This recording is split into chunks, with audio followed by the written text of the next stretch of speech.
Hello and welcome to Some of My Friends Read Comics. We've got Vance. This episode is going to be finger licking good. Oh my god, we got Chris.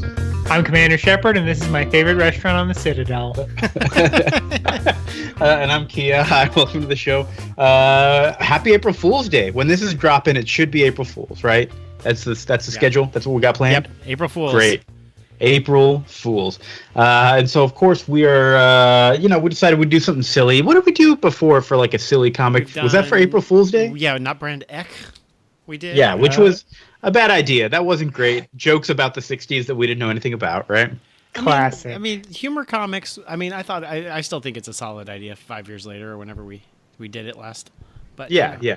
I still think that's a solid idea. I don't know what we did in 2017. Oh, we did Lockjaw and the Pet Avengers. Yeah. Oh, that was good. Ooh. Yeah, that was a good time. Yeah. I don't know if we fooled ourselves by doing Batman Year 3 in April of 2018. We definitely did. I don't think that was specifically an April Fool's Day episode, but yeah, retroactively became one. It really did. And then is it last 2020? year we just did like Batman Year 100 and Detective Comics 1000, so nothing really. Okay, yeah, we didn't really celebrate April Fool's Day, which was a terrible idea because it's one of our nation's greatest holidays. And I'm really worried about what this whole quarantine business is going to do to April Fool's Day. Are we going to push it back? Are we going to have like a May Fool's Day? It's probably going to be like, St. Patrick's Day where I was under quarantine and just like pinching my children because I didn't tell them to wear green. Yeah. On them. But yeah, you choose their wardrobe. Hey, you asshole. Yeah, Vince, you have a 1-year-old. Yeah, well, joke's on her.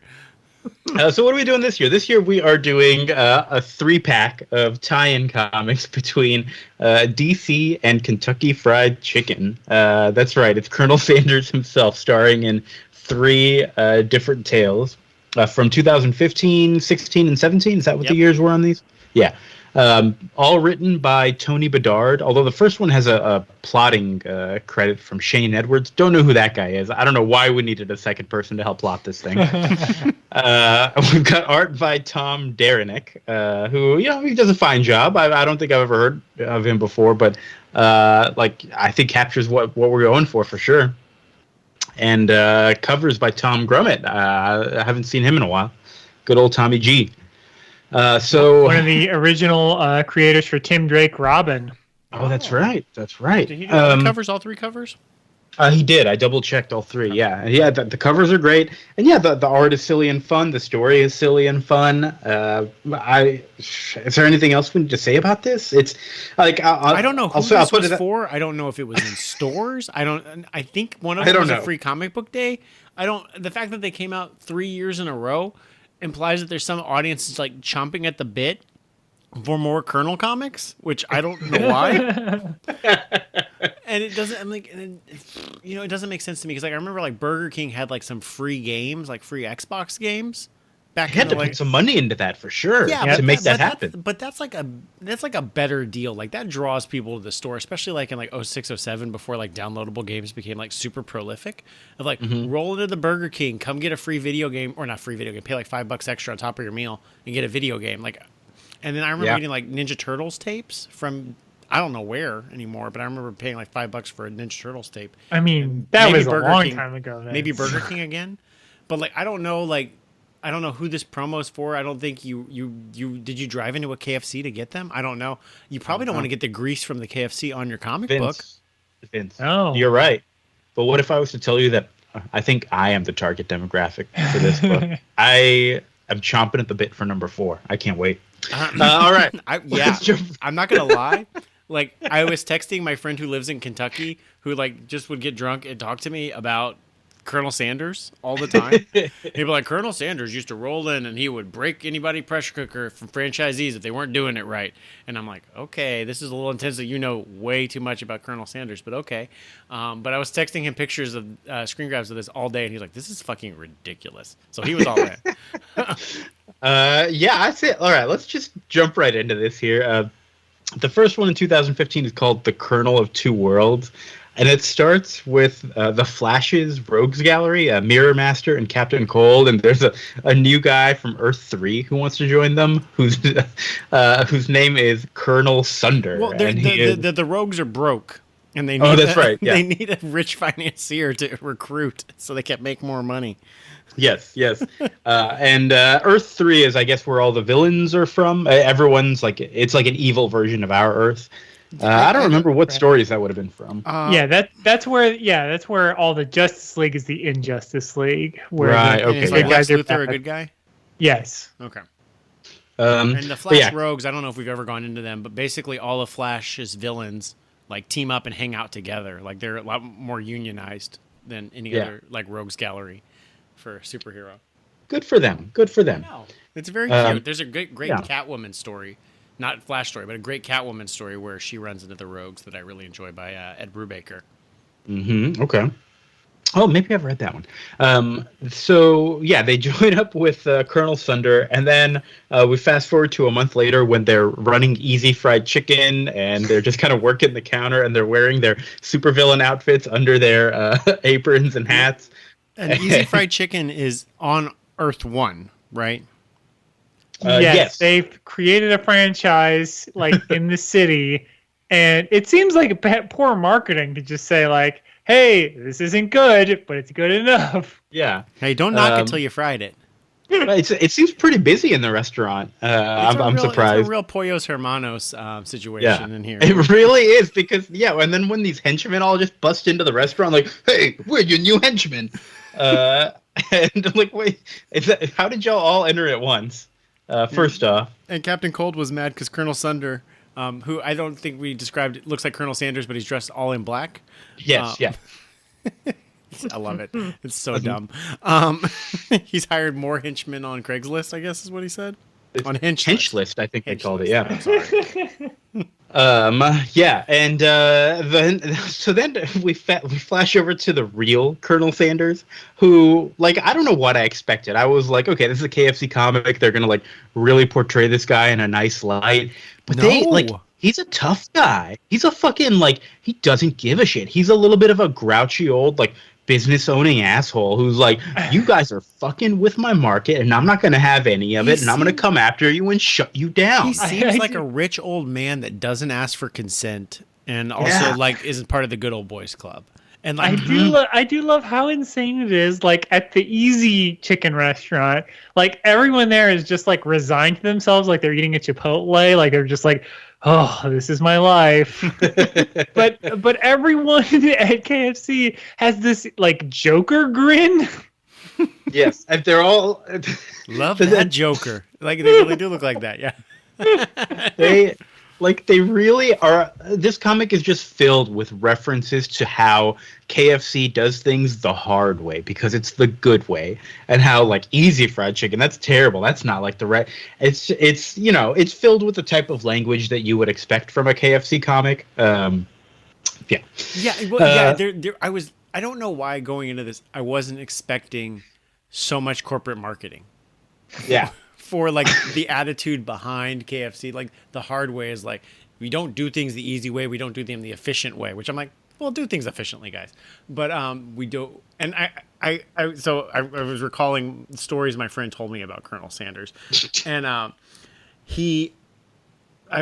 then I read a New Yorker profile of him in 1970s. He was super pissed off that he got forced off of the board for arguing too much about the gravy recipe. The gravy recipe at KFC is not the Colonel's original recipe because it was too difficult to make. And he threw a big stink about it. And then the franchisees and the board members overruled him. And now he doesn't own, and then but by the time he died, he didn't own the company anymore. And so he's like, this like in the mythology of Colonel Sanders, he's pissed about this gravy and he'll go into franchisees and just talk shit at every franchise about how shitty their gravy is. It's kind of insane. I feel like this comic portrayed that. I feel like we got the real Colonel Sanders here, that in a way I didn't expect. Yeah, this is him, him on a page. Colonel Sunder, meanwhile, they've been making all this money from the the chicken franchise, and what his plans are to do with the money is to just open another franchise. And Mirror Master and Captain Cold are pissed. And they're like, all right, we're not having any of this anymore. We're not helping you. They definitely don't help when Colonel Sanders shows up. Well, the Flash and Green Lantern show up first. I'm just realizing I forgot to write down any notes about the Flash and Green Lantern. I think they were technically in this, but did they do anything? They show up, and then Colonel Sanders is like, "Boys, I have this." Yeah, and he doesn't even let them go inside the store, and then he fights Colonel Sunder, and then he has like a lot of corporate speak about like, at my restaurants we freshly prepare our chicken and our sacred brand. There's those great panels where he's preparing everything for the day as though he's the one who does all the cooking himself. Yeah, I love it. It's great. And the thing is he talks about the hard way. And this is I feel like it's kind of bullshit because the reason KFC became so successful is they were able to like fry chicken and well in 8 minutes. Because like he started by pan frying, but that would take like 30 minutes to pan fry an order of chicken, which is too short or too long, but that's too long. But that's also the hard way. Okay. Mm-hmm. But then putting it like just in a deep fat fryer, like if you worked ever at McDonald's, or made French fries at any fast food restaurant, that makes the chicken too crispy and dried out. That's also not the way. So he figured out this like pressure cooker methodology, like in the 40s and 50s. And that's how, which I would say is an efficient way, not the hardest way though. If it was the hardest way, they'd still be pan frying it. So that's fair. I call bullshit on KFC's mythologizing of this. So, but I think one of their lines is the hard way to deliver fast, fresh fried chicken. So if you want it fast, then that is the hardest way possible. And that's why Yum Brands is number one. KFC, I think, is the number one fast food company in the world. I mean, it's huge in Japan. It's like Thanksgiving dinner in Japan. They all go to KFC. Well, certain countries don't eat beef, so McDonald's has to change their menu around the fact that they don't eat beef. So right, but yeah, like in Japan, like it's like a huge like Christmas dinner, like Valentine's Day thing, isn't it? It's like every holiday. It's a huge deal to go to KFC in Japan. Wow. Hey, not gonna lie, KFC. It's okay. I can't remember the last time I was ever there, or honestly, if I have ever eaten at KFC. I don't know. It's been a minute, but I honestly was thinking like, I was reading about KFC and the origins of it, and I was like, I do remember that chicken being pretty good as a kid. I should probably go check that out. So in a way, these comics fucking worked. They did.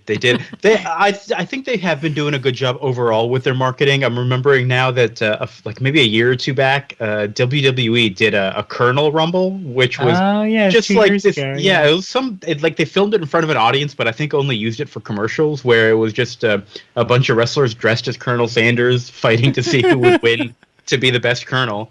And I think Ric Flair probably won. He was in it. They wouldn't trot him out unless he was going to win, That would be, that's some good casting. I still think Reba McEntire Colonel is my favorite Colonel, but... I like Norm Macdonald. That's not bad, too. And that he's so bad. My KFC story is that I've been a pescatarian for 8 years, and KFC helped make that decision for me. Ooh. I don't think I knew that about you, Chris. Yeah, this 8 years this year, and it was eating food like KFC. When I was eating meat, that I was like, I don't need to do this. You've got a beef with their chicken? Yeah, it's gross. Wow. Those 11 herbs and spices, too many. 4 maybe tops. I walk past a Shake Shack and a Chick-fil-A every day, and I see the trash they put out, and I think that might be doing the same thing to me. All right, so on to we're still in this first issue. We've been going off on tangents here. What happens? Colonel Sunder attacks Colonel Sanders with his nugget guns his pink slime. Yeah, which is what they use to make like shitty chicken nuggets, which McDonald's claims that they don't do. And I think they claimed that in 2014 is when they discontinued the use of the pink slime, or there was a big expose on that. So like that must have been a big deal in 2015 when this comic came out. Slime in the ice machine. I do love this panel of Colonel Sanders freshening up by just ripping off his old white suit, and there's a fresh one underneath. Yes, that's a great panel. It's a great panel.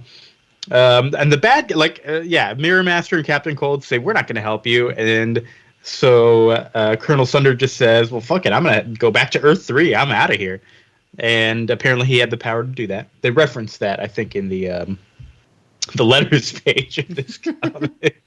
Okay, so we'll get to the letters page.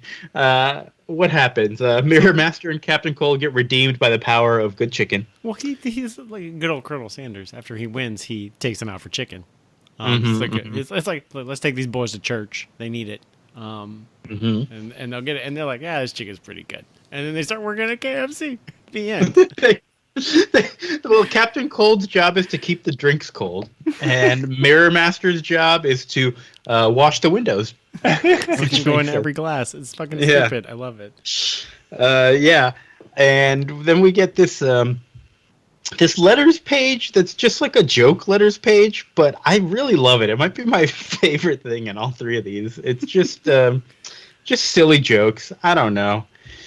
None of them in particular that are worth mentioning because it's just reading letters, but I like it. But there is one from the villain, like in every. Yeah. And I know Sinestro Colonel Sunder keeps writing letters. Sinestro writes a letter about not allowing franchisees to have any choice because, for whatever reason, because Sinestro's in a totalitarianism. I don't know. It's stupid. Yeah. We also get a little infographic page on his gadgets and everything that he uses, which I really liked. It really feels like somebody got this contract, and like sometimes, like I remember making like an album of just like making fun of like bullshit at work, just like song titles. Like, and we had like a band that made like a bunch of like parody songs, like at work. Like this seems like somebody just had that kind of like free reign of like, let's just fucking talk about KFC. Yeah, let's just have a good time doing it. And I feel like next issue is where it really like is. Yeah, like, let's have a good time. Let's get into it. Let's go this straight next into issue it. is crazy. Like right off the bat, the cover is like, this is going to be good. You have 11 different colonels, all from different walks of life. One's a fucking chicken. One's like a cowboy. There's so many different kinds. It's Justice League International cover issue 1, right? Oh yes, it like copies that. Yes, somebody call a colonel. Yeah, one with Guy Gardner on it. Yeah, we'll get into all the other individuals into the book.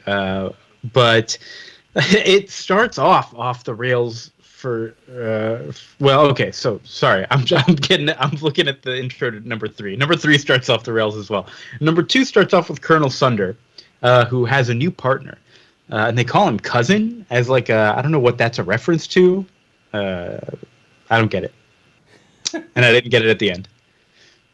Anyways, Colonel Sanders is hard at work, talking about recernalizing the world. Well, first he's talking about how Colonel Sunder, came in and took over some KFCs and then cut corners, and I'm like, that didn't happen last issue. Are there been? It didn't. I mean, I guess it kind of did. He established an easy fried chicken. He didn't come into a KFC and ruin the good name of KFC by cutting corners. Right. I don't know. I can't tell if this is like a weird make good, like how like Domino's had its promotions around this time. It's like, yeah, we know we were shitty, but we're gonna try to be less shitty now. And that's what this whole page reads like to me, of the Colonel being like, so we cut corners in some ways, but I'm coming back here and I'm gonna recolonize everything, and everything's gonna be good again. Maybe that is, yeah. I mean, isn't that the whole point of this whole like hard way campaign they were doing like 5 years ago? Is that what it was? Okay. Yeah. Okay, that makes sense. So weird. Oh, side note. So apparently Dave Thomas of Wendy's was Colonel Sanders' protege, and the reason Wendy's has square patties is because Colonel Sanders told him not to cut corners. And that's a crossover I want to see. That's a good joke. Wendy's, since she's still alive, crossover with the Marvel universe, and then they can all team up. That's funny. Mm-hmm. See, that's the thing is like I don't remember like Colonel Sanders being a real person. He was always just a drawing because I guess he died in 1980, whereas Dave Thomas was alive and in commercials throughout most of our childhood, at least.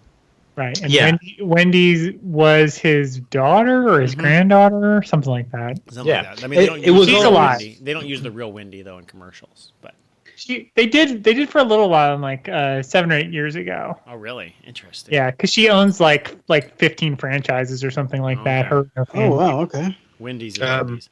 Okay. So at some point, for whatever reason, we don't know exactly why yet, Colonel Sanders passes out. And when he comes to, there's like Joker ha-ha-has, which I was I was like, oh no, is there a Colonel Joker out there? No, there's not. But There's not. Uh, Sorry, you cut out there for me, Vince. What did you say? no, I just thought there was maybe like a Colonel Joker, and I was worried. But there's not. You were worried. I'm glad you were worried, and I'm glad it didn't come to fruition. You didn't. You don't have to worry. But when he does come to, there is a female Colonel and a female Flash watching over him. He's in Earth 11 at this point, which is, I guess, the lady universe where everyone's a lady. Yeah, it's where there's no patriarchy. There's a matriarchy, I guess. Okay, All okay, the heroes are girls. Great. So there's girl Flash. So like a gender swap universe. Okay. And the Colonel cannot remember his 11 secret herbs and spices. He can only remember the second one. And Lady Colonel can only remember, what's her name? Arla? Yeah. Okay, real Colonel Sanders' name is Harlan Sanders, and so her name is Arla Sanders. Mm-hmm. And she can only remember the first of the 11 herbs and spices. And apparently there's 9 other ones out there, and they can tell that each of them is going to remember one of the 11 secret herbs and spices. And if they all get together, then they can put the whole formula back together again. This is the most profoundly stupid, like, instigation for plot, and I'm like here for it. Absolutely. It's 100. I'm on. It's very like Infinity Stones, kind of like we have a quest. We're just going to go after these 11 things. We're going to get them fast. Then we're going to finish this story. Don't worry about it. Like, yeah, our main marketing is our 11 herbs and spices, but we each only remember one. Like, it's so like it's so stupidly elegant, and I love it. Yeah, they don't even need the recipe. I'm still picturing what would it be like if the Joker were in this comic. But then, what do you get when you cross a mentally ill loner who doesn't have his 11 herbs and spices? I'll tell you what you fucking get. Why do you think I'm so looking forward to number 4, man? But then, and then this is probably my favorite part out of all these issues. The Flash of Earth 11 says, well, in my calculations, in every universe, the Flash and the Colonel Sanders are best friends. So I can find all the Flashes. So if I can find all the Flashes, then we'll find all the Colonels. Sure. It's great. So they go around to all these different universes. There's a steampunk one. Which looks like Gotham by Gaslight. Yeah. Yes. Previous episode. Where Colonel Harlan Sanders is in charge of the Gotham City police force. Detective Colonel Harlan Sanders. We've got the Kingdom Come universe where Colonel Sanders there is bad-mouthing that other Planet Krypton restaurant. Their Planet Hollywood equivalent, yeah. Yeah. It's fucking great. It's so stupid. And it's drawn like this, too, so it like looks like it's even painted. Like, it's like that great, Kingdom yeah. Come It's a nice little touch. And the Colonel's name in this one is Coln L. I don't know how you would pronounce it. Is it Kern L? Yeah, probably. It would have to be. Yeah. Like Kal-El, Superman. Yeah. It's perfect. Maybe it's a perfect joke. It's hard to say, it's hard to call it Kern L with that dash in the middle, but it would make sense. I don't know. I wrote down in caps. I don't know how to pronounce his name. Earth 51 is a post-apocalypse world with a rooster colonel. And I don't know if they sell chicken or not. That was my question. They have mashed potatoes, and that's all we see them eat. But there's also his doggy best friend who has found some random old Flash costume and decided to put it on. And his name is like a one-word long thing with like lots of vowels, but it's Ba-Realan, and I thought that was really cute. I get it now. We get a Bach Appetit on this page. We also get a What the Bach, and we get a lot more Bach. Where else did we go? The 31st century with the Legion of Superheroes. I didn't realize Impulse was in the future. I guess that tells you how much I keep up with DC Comics. And I'm like, Impulse is with Legion of Superheroes? Well, maybe at this point he was jumping around. There's some stretches there, because then they go to the Teen Titans Go universe from like the Teen Titans Go cartoon. And Flash is definitely not on there. And Speedy is on there, but I don't think Kid Flash is. So it looks a little weird. I don't know. At this point, I think things started to get a little bit like, we don't have any specific ideas about these universes, but sure, there's a Colonel Sanders here, and he fits in with them. There's a Bizarro Colonel. The Bizarro Colonel is good, especially because the sign on their door says closed, and I really like it. It's CFK, and then they transport through the bleed. which I know got added to like the DC universe proper, but that's like a Wildstorm Authority concept. Oh yeah. Like why? But I love it.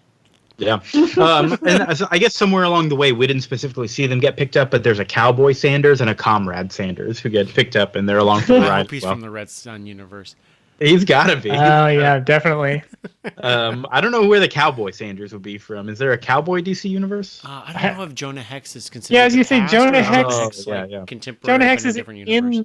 in the regular universe, but just 100 years earlier. But they could, and they already traveled forward in time. Yeah, And- so they can go. They can go back. Yeah. What happens? Oh, This we is finally meet profoundly Colonel. stupid, and I love it. It's great. Yeah, we finally meet Colonel Sanders.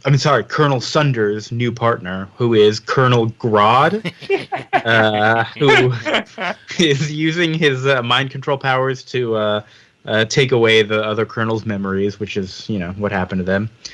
A nice big fight scene where and the Colonel Sunder can't. He's got the recipe, but he can't recreate the chicken somehow. Oh, that's right. Colonel Sunder is having a hard time putting it all together. I don't know if we talked about Gorilla Grodd before. He, as you might expect, is a talking gorilla. Oh, from yeah, Kansas sorry. City who fights the Flash. I'm. There's a 50-50 chance this is Gorilla Grodd's first appearance on this show.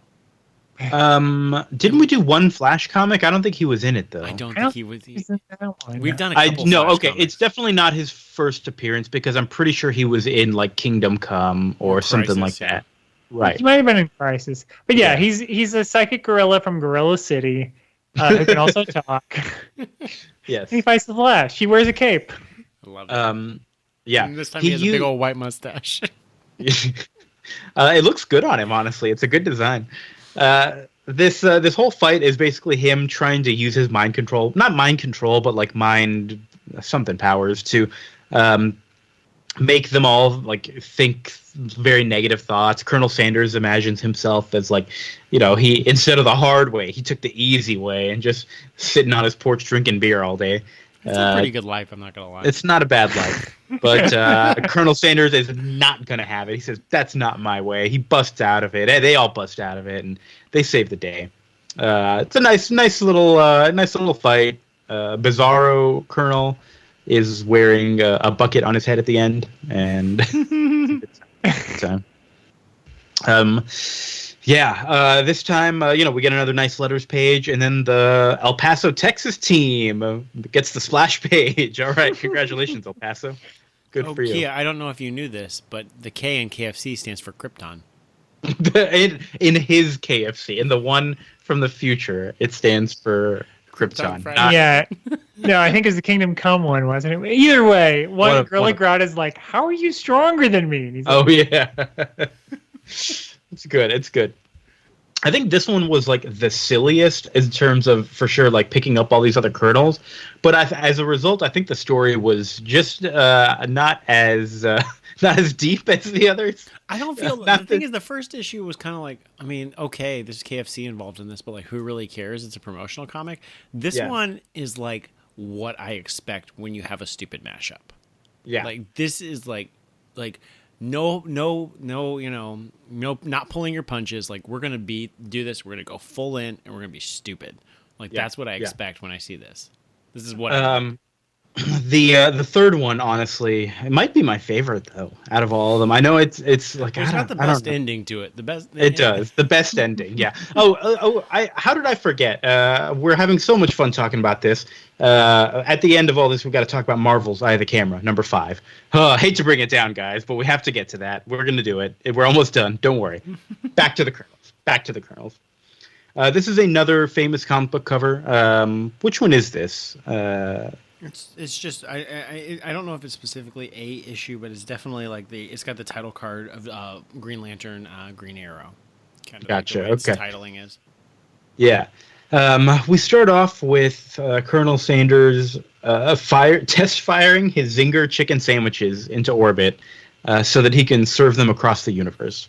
Well, they're world famous, but they're not. They're not universe famous, and he's created these little pods that look like KFC buckets, but with like space bubbles over them to protect them. It's great. And because he wants all of the universe to have the glory of this chicken zinger sandwich. And so he's recruited. This was back when KFC was making chicken sandwiches without chicken patties as bread. Oh, that's right, the double-decker thing. Yeah. Yeah. So he recruits and they were using Ferris Air, which is Green Lantern's associated with Green Lantern. They were using them to put it into space, and then he directly recruits Hal Jordan to do this. Yeah, he says, I need the Green Lanterns to help me get these across Hal space. Jordan says, not only am I working on this, yeah, everybody's working on this. John Stewart, Kyle Rayner, all of them. No, every member of the Green Lantern Corps is working on this, sir. He calls Colonel Sanders sir and says, like, he's just like one of his employees now. Gross misuse of Green Lantern Space Cop resources. I think so. I'm honestly surprised that Mongo, the Alan Moore Planet Green Lantern, didn't make an appearance in this book, because it's just like, wow, this is very self-indulgent. But here's a problem. These Zinger sandwiches are getting to the other planets, but all the buckets are arriving empty? What's going on here? So they go investigate. Hal Jordan splits his power ring in two so that they can cover more ground, and Colonel Sanders can become a Green Lantern. There's so many panels of the week for this book, but this is one of them where the Colonel holds his fist out and his Green Lantern ring is a bucket of chicken. That's what the insignia is. Great. I love it. So they're going around searching, trying to figure it out. They run into Adam Strange. He keeps getting ideas about what should be a nice little nice franchise. Put some billboards up to advertise for KFC. There's like a wall at the end of the universe or some shit. He's a tycoon, man. He's a real tycoon. He's always thinking about where to open new locations. But they finally meet, like I said, they meet Adam Strange. Who is this? Adam Strange's first appearance on the show? Yeah, he might have been in Crisis again. Okay, yeah. All right. And he might have been in New Frontier. I don't remember. Oh, that's true. Yeah, but we haven't talked much about like the war between Rand and Thanagar. Because then he goes to visit Hawkgirl the next page. Oh, yeah. Yeah. Those Thanagarians. Adam Strange's people and the Hawk people, they don't like each other. That's all I know. That's right. I've forgotten all of that. I remember reading an Adam Strange comic I liked, but I don't remember anything about him. There was like an 8-issue one, I want to say, by Andy Diggle that I really liked the art of. Yeah, that's the one I read. And then it bled into, I want to say, the Rand Thanagar War, which is one of the minis leading up to Infinite Crisis, which I'm sure I read and don't remember a damn thing about. Yeah, I don't remember. I don't remember. Anyway, the point is he, I guess, tracks down that it's the Orange Lanterns that are behind this. Specifically, one guy, what's that guy's name? Larfleeze? It's hard to say with the R and the L, like both in there. Yeah, Larfleeze. What? Well, because not that hard. like I would say like I kept on trying to write my notes. Like, is it Lafreeze, Larfleeze? I got confused, but I see. What are the Orange Lanterns? Have we heard? Are they real? Yes. Yeah. Jeff Johns made more than just the Green Lanterns, and then maybe the Yellow Lanterns existed before that, but then there became like every color of the rainbow lanterns. There's the Black Lanterns, which are zombies, and then there's the orange ones. I think there's a Blue Lanterns. They're all all over they're all dicks except for the Green Lanterns. Okay. All right. Writer Jeff Johns developed Larfleeze as a key participant in the Black Knight storyline, explaining he came up with the name Larfleeze by combining the words lard and sleaze. Where'd the F come from? I don't know. Okay. That's some real Jeff Johns magic. All right, Jeff. I'll ask you, Jeff. So what happens? They show up, and Larfleeze has been stealing all of the zingers because they're so delicious, and he loves them. And they have a battle. Larfleeze is about to choke out Colonel Sanders until he says, "Wait a minute." Wait, Colonel Sanders though, his Green Lantern powers are all amazing. He uses like a fork and knife. Oh yeah, and then he uses a chicken drumstick, which then he uses like a club bat. But he makes it out of his Green Lantern powers. This is pretty amazing. I just want to establish another panel of the week nominee. Right. Well, and then at the end, Larfleeze is like, well, Green Lantern's like, if you kill him, you won't get any more zingers at all. Yeah, he stops because like, wait a minute, you smell like zingers. What, do you have zingers? And it's like, yeah, dude, I'm the source. And so Larfleeze's first instinct is to say that, the Colonel has to stay there and make him zingers forever. But the Colonel has a better idea. He convinces Larfleeze to open his own franchise on Okara instead, and the rest of the Orange Lanterns can be his crew. This is very on brand for KFC. It's great. I want to know if this is canon. If the Orange Lanterns now own and operate a KFC, and that's all the Orange Lanterns do. Well, I was reading this like 1970s New Yorker profile about Colonel Sanders, because they didn't start franchising till like 59, sometime between 59 and 64. But they basically said if you invested $3,000 in KFC in 1964, by 1970 you would have $5 million. Like, it was that big of a rise.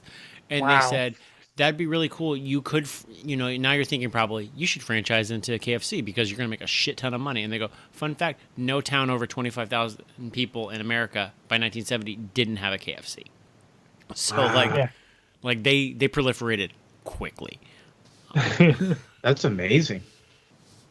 Good for them. But I'm trying to, because all those franchising models of like McDonald's and Pizza Huts and KFC, they all did it between the 50s and 70s. I feel like that. I mean, Subway was later than that. Yeah, didn't you text us a picture of Superman talking to Jared from Subway? I did. Ooh. It was a real yikes bike situation.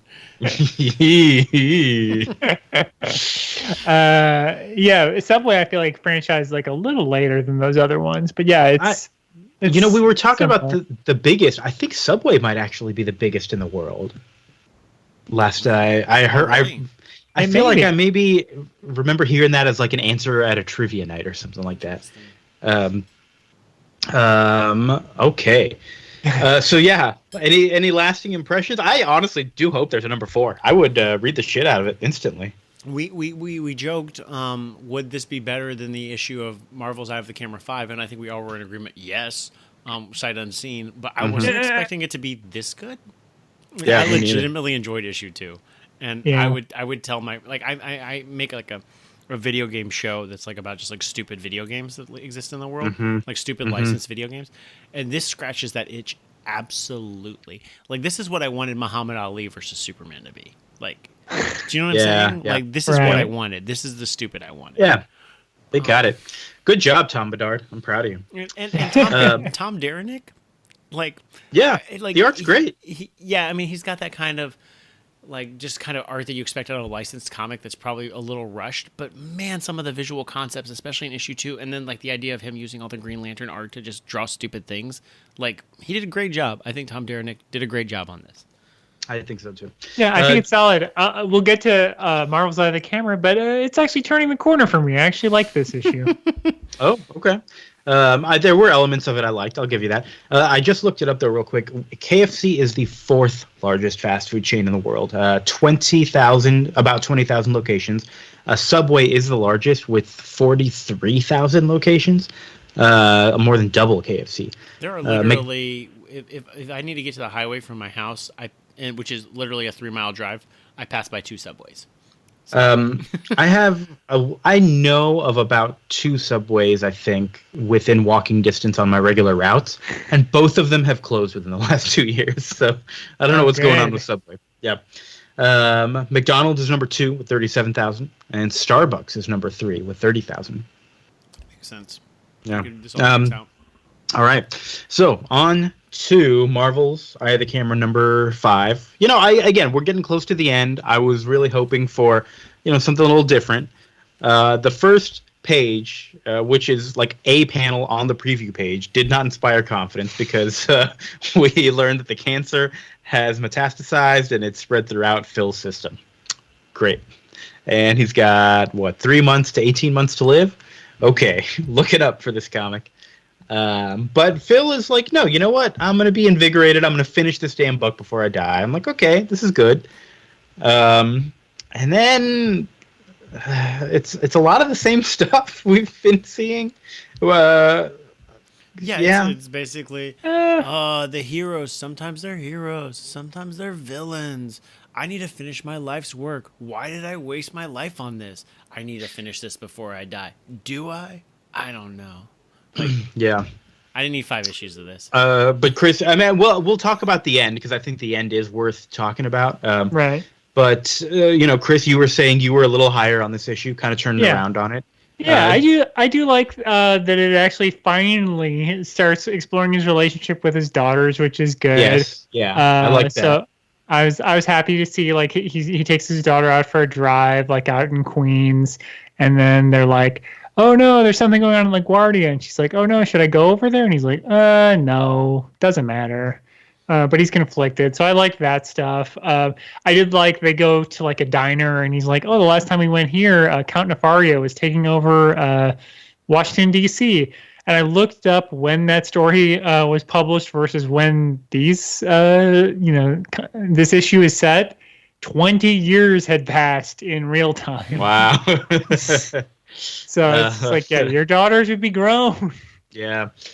But that's okay. Yeah, there were a lot more human moments and a lot more family moments, which I liked. It gave the whole thing just a little bit more purpose. And it did. Go ahead, Vince. No, you go ahead. And I don't even know what I was going to say. So what I really liked about this was that LaGuardia moment and him being like, I can't go to see this event, and I've seen like every major event of the Marvel Universe, and this is the one I have to sit out on. Like, that's an interesting concept to me. It would work a lot better if this entire miniseries hadn't been him just hearing about major Marvel events on the radio or on the TV or hearing people talk about it like at the bar. Yeah. Because like the first Marvels, he's at every event. And that's what's really cool about it. Mm-hmm. And I think if you had built to like in this one, this is the first time he's not going to see anything major. Like, I think that would be a really fascinating moment, like in Phil Sheldon's life, you know? Yeah, but it does lose its impact because he's missing so many of them already. Right. Yeah, exactly. That's fair. There's a really nice tender moment on his deathbed when, well, I don't know if that's his deathbed necessarily, but he's in the hospital and he's, getting really rough these days. His wife's there with him. And it's this moment where the Fantastic Four are on the news. And, literally throughout this book, he's been super paying attention to the news every time. And it's like getting mad about it, blah, blah, blah. And he just kind of turns it off. And he's like more focused on his pictures. And I'm like, wow, this is a really nice moment. There's one panel of just silence as you see the TV turn on, and I felt the weight of that. And I'm like, okay, this is like a nice turning point. And then the next panel is him just kind of whining about like, why did I waste my life with these pictures? I'm like, come on, Phil, you had me going there. That was such a nice moment. You ruined it. Yeah. Damn it, Phil. He's right to turn the TV off because John Byrne just left Fantastic Four, and Steve Englehart's Fantastic Four run is about to be garbage. Yeah, he knew. He could tell. He's like, I'm not into this. What happens? He falls asleep, and he was reminiscing a lot of the stories about the X-Men and how it is okay. Some of the other moments I did like throughout this is kind of the general public not really knowing the X-Men. Like, we kind of take it for granted because we read their adventures, and they were like the first like legit movie franchise we got. Right, well, and that was Marvel. Yeah, right. The Avengers are like, public figures, but the X-Men, they aren't. And so the general public is like, oh, it's those mutants, and might not really think that it's the same ones keeping. There's a note about how the general public doesn't realize that the Beast from the X-Men is the same Beast that was on the Avengers. Right. I like those little touches. They were nice. Right. Or then the X Factor shows up and he's like, these guys are obviously the original X-Men. Like, everyone who doesn't get this is a moron. And it's like, yes, it's very clear. And he's like remembering from the original Marvels with that little mutant girl, Maggie, who had been kept in their basement for a little while, and who knows what became of her. But then he's on his deathbed. He falls asleep, and someone sneaks in through the window, and it's Maggie the mutant. What? And that's the end of the issue. Oh my god! That's what a we were saying it was bullshit when they mentioned her. Like, I think in issue 2. Yeah. Yeah. Well, so I'm at this point. This is my theory. Like, at this point, Phil is dead, and this is just like his death dream, or maybe he is just asleep and it's a regular dream. But I'm gonna go with death dream. No, well, I don't want to spoil it, but No. No, it's the real Maggie. Maggie's Okay, there, we'll yeah. see. Okay, great. Have you read number 6 already? Yes, I already have. What? Okay. It may be influencing my positive impression about this issue. Well, okay, so But- I did kind of feel like, all right, that was a nice moment. The next issue is going to be totally different, and I'm on board. As far as I'm concerned, this whole miniseries could have been the end of this issue, and then whatever happens next issue, and it would probably be better than everything I've read so far. Yeah, they hit a couple more events in the next issue. Not to spoil it, but yeah, like the problems with this book, we've already talked about it. They're condensing so much like Marvel shit. People don't realize that Marvel only could publish about 12 books, per month maximum, because they had like a deal with their publishers that they wouldn't take up more newspaper rack space than that until like 1968. So like, Yeah, makes sense. Iron Man didn't have his own book for a long time. A lot of books didn't have their own, a lot of titles weren't their own thing for a long time, because it's just like, well, we can't publish that many. But like by the time we're to this point, Marvel's putting out like 30 books a month or 25 or whatever it is. And it's a completely different deal than the Marvel universe that Marvel's was about. Yeah, because that concept, like with direct market comic book stores, like the idea, I guess, I haven't even thought about this. Like, it doesn't matter that you have like 12 books one week and 25 the next week. Like, it doesn't matter the way it would matter, obviously, at a Barnes and Noble or a Borders or a newsstand on the side of the road. Right. Yeah, I mean, if you're sharing the space with other stuff, like Cosmo and People magazine and shit, you don't. That makes Yeah. sense. Man. Could you imagine buying a comic book on the street at a newsstand? I want to do that before I die. Grocery stores, but that's as much as I remember. I don't remember. Yeah, like grocery 7-Elevens stores and for me. stuff. The way people I used to buy them at a what was People's Drug, became a CVS, and what was it was a Drug Emporium for me. It was a local bookstore. Also had like a spinner rack, and like that's where I read comics in like 1994 because it was still possible to find them outside of comic book stores. Yeah. All right, so next issue of Marvels, it's going to be the good one that we've been waiting for. But what are we reading here for the main show? New Mutants time. Hey, there's a big New Mutants movie coming out, right? Maybe? No? I don't know. I don't pay attention to this stuff. I just watched Spider-Man: Far From Home. Good movie, y'all. Yeah, I watched was it this good. week too. It was fun. It was good, but it is one of those deals where you're watching it as a comic book fan. You're like, are we supposed to be surprised by any of this? Yeah, I did. I mean, I thought all the visuals were great. Yeah, I thought it was fun, but The update to the character was great. Yeah. Yeah. Anyways, y'all, comic book movies are good. Sorry, were you gonna say something else, Chris? No, I was just saying, like it's fun, but it's just like, it's not surprising. Yeah. But the New Mutants movie, who knows when that's going to come out? I just heard about it today when I'd probably heard about it before and forgot about it, but I'm hearing about it again. 4 or 5 times. I want to say Arya Stark is in it, right?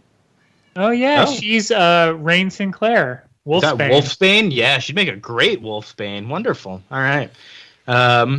So we're reading, and they cast her like 4 years ago. Too. Wow. Perfect.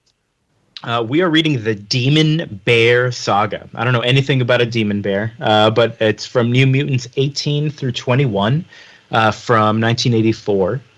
Written by Chris Claremont, who's like the X-Men guy, yeah. And Bill Sienkiewicz, who's got that cool scratchy art I like. I can't wait. This should be a good one. What else? I don't know a damn thing about it. Because I know New Mutants from like. But I also get New Mutants and like New Warriors confused, just like in my head, although I shouldn't. And did Rob Liefeld have a big run on New Mutants? Is that when New Mutants was like popular, Chris? That is when it turned into X-Force. Yes, that's when I started reading it. Is when it turned into X-Force. Okay. All right. And then that turned into X-Stacks. Yeah, So which I'm ecstatic about. so here we That go. book Now is you good. can connect. Great. Now you can connect New Mutants to Ecstatics. And Did we do X Force for the show? I don't remember. We We did do some just the X first Force, arc, but I yeah. want to say we did right after Liefeld left or right before Liefeld came on. No, it would have been Liefeld- after. Yeah, he was never writing for X Force Ecstatics proper. It was all Mike Allred, or not all, but No, we didn't do the Peter Milligan. Ecstatics. we definitely did. Peter Milligan. Okay, so hold on. Listen, X Force was a thing, and then Peter Milligan. Wait, Killed Peter X-Force. Milligan? Yeah, Peter Milligan Yeah, and Mike Allred. he took Mike over, Allred. but they kept the name X Force, but the Ecstatics team wasn't called Ecstatics yet. They just kind of took over the X Force comic and just ran with this essentially new book until they rebooted with Ecstatics #1. Right, and we did not cover any of that. We covered No, X-Force. we on, covered our the X episode. Force. Yeah. Yeah. Well, I'm glad we could give you all this history of Our X own Force show. for our own show for New Mutants episode coming up, which really has not much to do with it, but that's okay. It was a Cable and Domino episode, is why we did it for tie-in for Deadpool 2. Oh, right. X-Force issues 70 to 75, where everybody left Cable behind because Cable sucks, I guess. I remember that now. Yeah. Yes. So you should know like half these characters. Yeah. Moonstar, I think, was there. Ooh, You know. any character with like Moonstone or Moonstar, I'm not going to remember them. I guess Moonstone, I know from the Thunderbolts. Moonstar is too generic. I don't know. Cannonball, Ooh, that sounds super generic too. We're going to have a good time. Blasting Guy, Sunspot. Cannonball. No, I know Cannonball. Guthrie, right? Something Guthrie? Yes. Yeah. But Ramgot's like a werewolf, right? Yes. Yeah, I know Wolfsbane. Gosh, that X Factor by Peter David, like in 04, I really enjoyed that, but it just missed by that much. Like something was wrong with it, but it was other than that, it was really good. I only read 7 or 8 issues of that, but it was good. Okay. It was good, but it did require a lot of knowledge of other shit that you didn't really need to know most of the time. That's fair. Multiple Man. Has Multiple Man made any appearances on this show, Madrix? I don't think so. Maybe in the original. Well, I don't. Have we ever done the his first appearances? I don't think we did. I think so. Oh, Yeah. man. Put that on the list. Put that on the list. Because he might have had like a cameo in like the Phoenix Saga, but that would be it. Oh, yeah, something like that. All right. What else is happening? Y'all working okay? Working remotely? Yeah, Having a good time? Working remotely is working fine. Great. Playing video games. I've been reading Swamp Thing. I've been reading Charles Soule's Swamp Thing, which has been really good. Swamp Thing went to Mardi Gras and put on Mardi Gras colors. It was a lot of fun. Sweet. Hey, I just came up with a good joke. Y'all working remote or remotely working? Chris, how about you? How's it going? How's your Stupid Minds? It's going good. The episode we teased last time we put out an episode is hopefully about to come out. It should be out by the time this comes out. So it'll be fun. I'll say the title of it right here. It's called Streets of Rage. You can check it out on Amazon Prime. Wait, like the video game? Not like the video Streets of game. Rage 4 is coming out soon, though, isn't it? But it is it's the same theme. It's about street violence and punching people and doing rage. spin kicks. Yeah. I'm cool. Cool. Yeah. Great. Like it. Looks fun. And an attack that actually hurts you. Okay, got it. And pulling out an entire KFC chicken from out of a dumpster, it heals you. Tie-in. Good tie-in. Good And that's tie-in. why Chris is a pescatarian. Yep. None of that Wild dumpster. chicken. Yeah, none of that dumpster chicken for me. All right, everybody. I think it's time to get out of here. Thanks so much for listening. Vince, I love you. I love you too. Chris, I love you. Me hate you. Hey, that's the first time. That's the really- first time. I really He's ever hoped he was admitted. I was hoping he was going to say I love you, and then you were like, oh, and then it was April Fools. Oh, that's a good one too. Well, good thing I didn't get April fooled by that not April Fool's joke. Unless on Bizarro World they don't say April Fools when they April Fool you, but literally every other sentence ends with April Fools. Ooh, that'd be rough. April Smart Okay. Guy Week. Yep. April Smart guy. All right. Have a good night, everybody. Thanks so much for listening. See you next time. Bye.